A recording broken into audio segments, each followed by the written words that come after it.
CR గారికి, pastor గారికి నా వందనాలు. అమ్మగారు కూడా నా వందనాలండి. కూడి వచ్చిన సంఘ మంత్రులు కూడా నా వందనాలు. టీసీసీ గారికి, పెద్దవేద గారికి, సంఘ పెద్దలు కూడా నా వందనాలండి. దేవుడు సిలువలో పలికిన 6వ మాట యోహాను సువార్త 19వ అధ్యాయం 30వ వచనం. యేసు ఆ చిరక పుచ్చుకొని సమాప్తమైనదని చెప్పి తల వంచి ఆత్మను అప్పగించెను. చాలా దేవుడు సిలువలో 7 మాటలు పలికాడండి. ఆ 7 మాటలు కూడా మన మన మన పాపాల నిమిత్తమై, మన దోషాల నిమిత్తమై ఆయన సిలువలో బలయ్యి మన కొరకు మొదటి మాట, 2వ మాట, 3వ మాట మాట్లాడు, 4వ మాట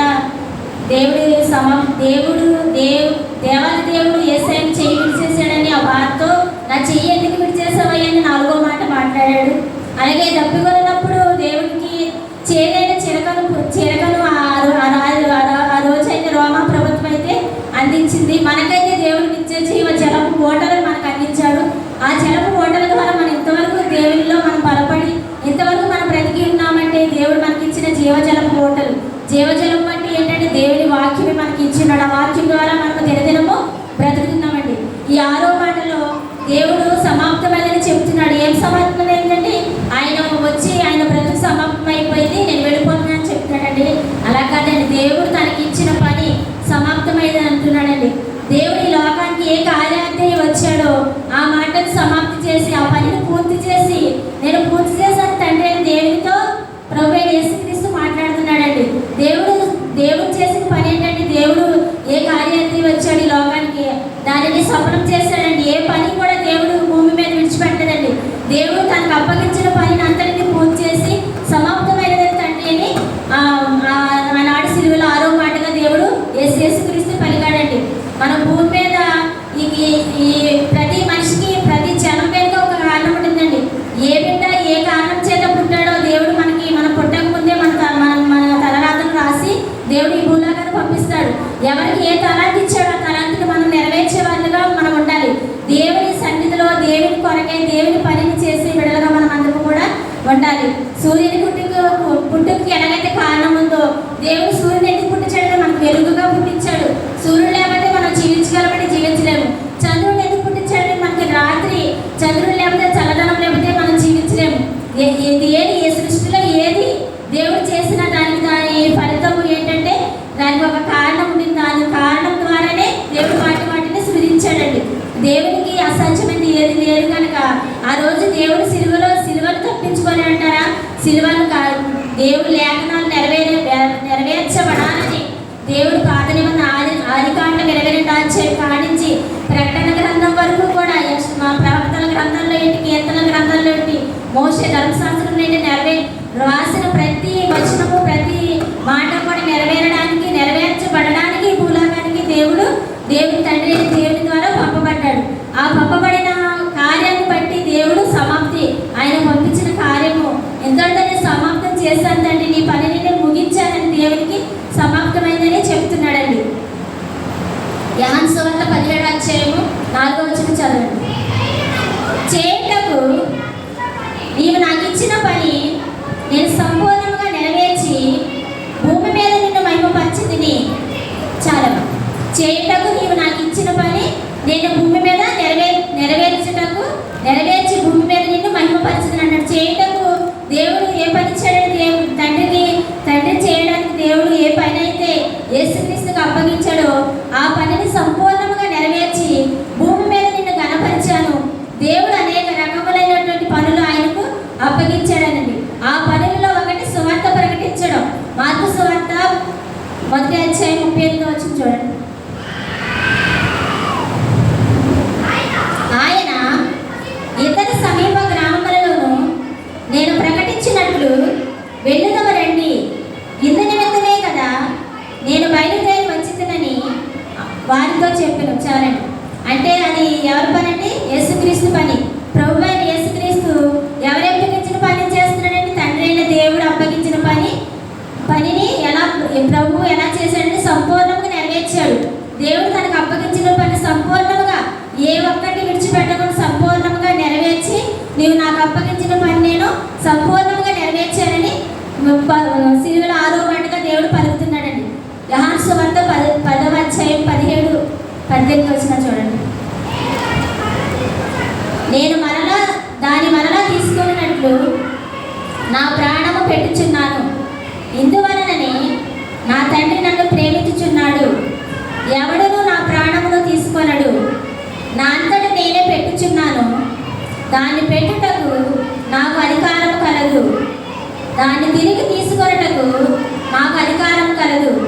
నా తండ్రి వలన ఈ ఆజ్ఞ పొందిందినని చాలా నేను మరలా దాన్ని తీసుకున్నట్లు నా ప్రాణం పెట్టుచున్నాను.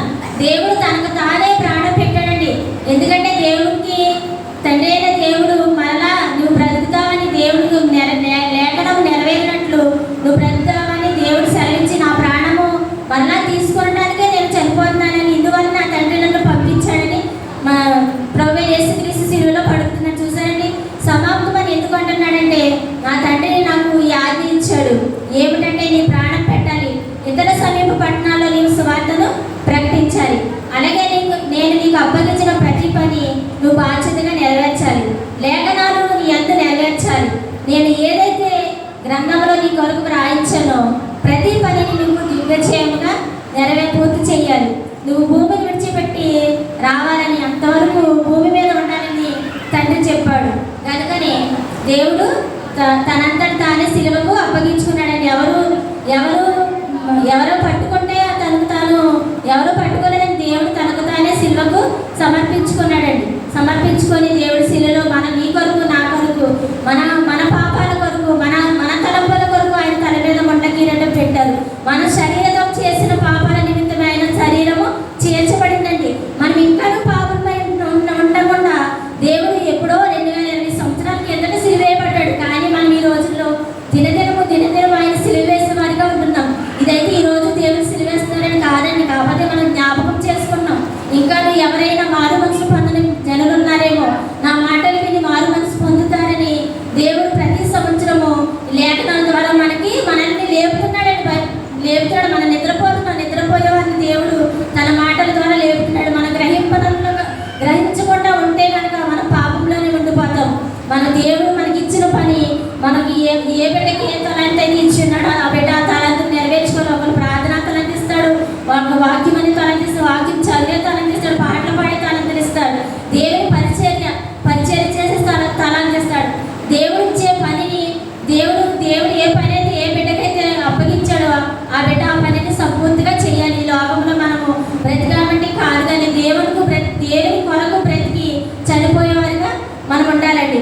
అందుకే ప్రభు నా ఇష్టం నెరవేర్చటకు నేను ఈ లోకములకు రాలేదు, నన్ను పంపిన వాని చిత్తము నెరవేర్చుటకే పరలోకం నుండి దిగి వచ్చిన్నానని ఎంతో స్పష్టంగా ప్రభు చెప్తున్నాడు. తన ఇష్టం నెరవేర్చడానికి రాలేదంటండి, తన తండ్రి అయిన దేవుని చిత్తం నెరవేర్చడానికి ఈ భూలోకానికి వచ్చాడండి. అందుకే సమాప్తమైందని దేవుడు అంటున్నాడు. ఏదో ఆయన బ్రతుకు సమాప్తమైందని కాదండి, నీ కొరకు నా కొరకు ఆయన అప్పగింపబడి దేవుని పనిని సమాప్తం చేశాడండి.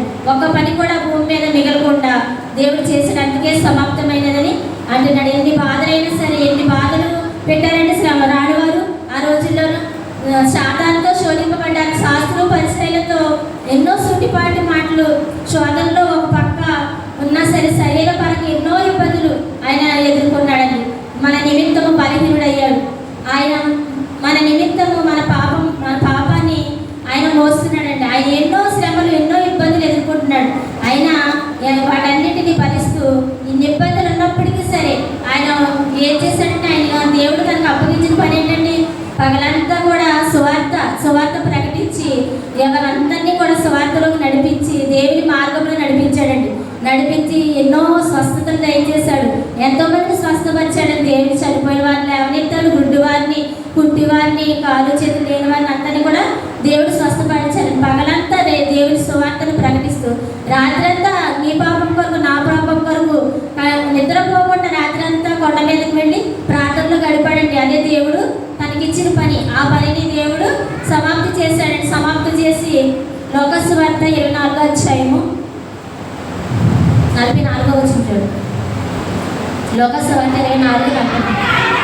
అంతటా ఆయన మోషే ధర్మశాస్త్రములోను ప్రవక్తల గ్రంథంలోను కీర్తనల్లోను నన్ను గూర్చి వ్రాయబడి ఉన్నవన్నీ నెరవేరవలనని నేను మీ యొద్ద ఉండినప్పుడు వచ్చినప్పుడు మీతో చెప్పిన మాటలు నెరవేరినవని వారితో చెప్పాను. చాలా ఆయన గురించి ప్రతి వచనము నెరవేరిందండి. ఎలా నెరవేరాయంటే ఆయన వాటిని క్రియల్లో చూపించాడండి. తండ్రి, నీవు నాకు అప్పగించిన పనిని పూర్తి చేశాను ప్రభువా అని దేవునికి సమాప్తమైనదని దేవునికి ప్రభువే యేసుక్రీస్తు చెప్తున్నాడండి. మనం దేవుని పని అంటే పట్టించుకో, దేవుని పని అంటే మనము వెనకడుగు వేసేవారుగానే ఉంటున్నాం. అందరము మన పౌలు గారు అంటారు కదా, పిలుపులకు రాసిన పత్రిక, అందరూ తమ సొంత కార్యములనే చూస్తున్నారు కానీ యేసుక్రీస్తు పని చెయ్యరు అంటున్నారండి. మనమైతే మన సొంత కార్యాలనే చూసుకుంటామండి. దేవుని పని అయితే మనం చేసేవారిగా ఉండమండి. అలాగే తండ్రి అయిన దేవుడు అప్పగించిన పనిని ప్రభువైన యేసుక్రీస్తు వారు శరీరధారిగా ఈ లోకానికి నీ పోలికగా నా పోలికగా ఈ లోకంలోకి వచ్చి ఎన్నో శ్రమలను ఎన్నో బాధలను మన పాపాల నిమిత్తమే ఆయన భరించి ఆయన సిలువలో పలికి 7 మాటలు పలికి ఎన్నో శ్రమలను అనుభవించి ఆయన ఆత్మను అప్పగించాడండి. అందుకే మనము అయితే సొంత కార్యాలు చేసుకోకుండా దేవుని పనిలో ఇంకానూ మనము ముందుకు కొనసాగాలని నేను అంటున్నానండి. ఈ చిన్న మాటలు దేవుడు దీవించునుగాక. దేవునికి స్తోత్రం. హల్లెలూయా. మంచిదండి, చక్కని మాట వినిపించిన మరి సహోదరికి రోజు కృపణాలు తెలియజేస్తున్నాము. చివరి మాట